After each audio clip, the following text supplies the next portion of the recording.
个好消息，玩完妹妹故事啥本儿？看我们的那个无偿过了第一风险，他们还是做这个安要一次性过了。还是等了这么久啊！等了大概有10多天的样子吧。真的，我做这个期间，我出去办事情的时候，看到那个别个那个同事看到我，每次看到我都觉得心里一紧。现在的科技比较发达了，不是很少有概率发生那种现象了。过了一个大关啊！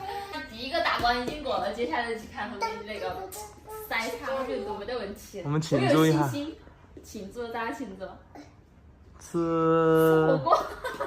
你们2个都不能吃火锅。今天本来就要跟婆婆妈还有爸爸一起带芊芊避暑的，结果我芊芊咳嗽特别严重，我们就没有带她去了，说带她把感冒治好了再过去吧。这2天那个娃娃，空调吹了一冷，然后在外面一热就容易特别高。芊芊有个坏消息，就是马上又要喝药了。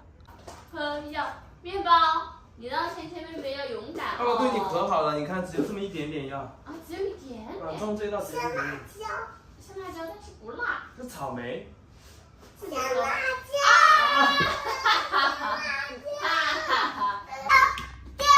丢手绢，轻轻一放在小朋友的后边，这个好伙伴。你们再耍一到半个小时，我们要去做花了啊！你这下输了吧？爸爸，你偷嘴。啊。想吃吗？不想。好吧。好东西，我这两天。我出来。好，马上我把这个带上。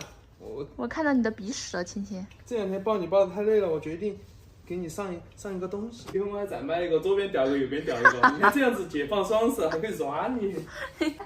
怎么样？什么待遇啊？伯伯。是不是太舒服了？伯伯。甚至还可以弄个鞋带。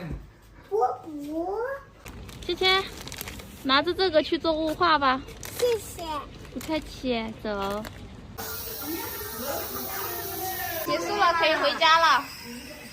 表演一个卡祖笛，布谷鸟，开始。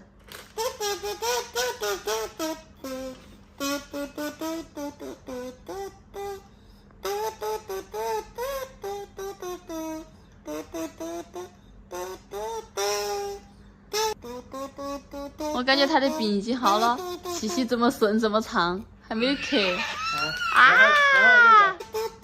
这个我送给你了，这个卡祖笛。这应该是年龄最小玩卡祖笛的吧？我在他刚刚拿给他玩了一下，他就会。这个比较简单。喜欢唱歌就。很棒。